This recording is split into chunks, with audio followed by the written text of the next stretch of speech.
班籃球聯賽已經嚟到常規賽嘅最後一輪賽事啦，有兩支班伯球隊嘅大戰，6戰全勝嘅南華對住同樣係6連勝嘅永倫。嗱，邊隊波贏到呢一場波啊，就可以成為今季嘅常規賽冠軍，所以佢哋都絕對係唔會放軟手腳嘅。兩隊波喺季初嘅銀牌賽兩度碰頭咧，都係永倫勝出，而家已經係今季嘅第3次交手啦。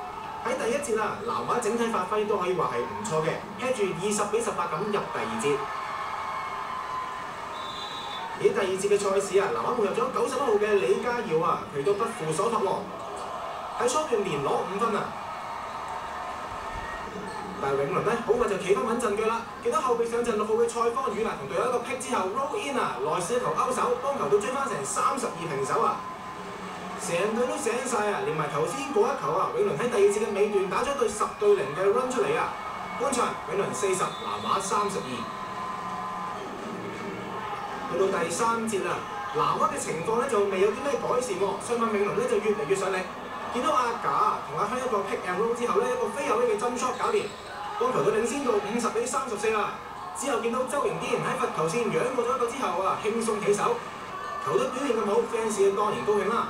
落後咁多啊，南華第4節當然要射多啲3分啦，射手胡國峰亦都不負所託喎。第4節一開始就係一球靚嘅3分。不過好快咧，佢就儲夠午飯要提早離場啦。連同較早前亦都午飯離場嘅周建雲啊，一齊要喺場邊度做觀眾睇波啦。永倫嗰邊啊，可以話係睇定嚟食，先嚟阿香一球放高板搞掂。順起上嚟真係咩波都有啊！到周盈堅喺內線一個飛有呢嘅針 shot， 入完波就做下助攻啦，拋俾男人嘅肥位啊，一個阿里奧。永倫最多領先到成27分咁多嘅。得翻2分幾鐘都冇幾多時間俾南華追啦。就算55號嘅李健王啊入翻球3分，但係都於事無補啦。今場波永倫一共有5個球員達到雙位數得分，贏得非常之咁有說服力啊！最後分數永倫88-71擊敗南華，喺攞咗銀牌賽冠軍之後，再下一城成為10-1球季嘅常規賽冠軍。下一個嘅目標當然就係季後賽冠軍啦。永倫個勢咁猛啊，由銀牌賽到而家一場都未輸過，唔知邊隊可以阻到佢哋啦。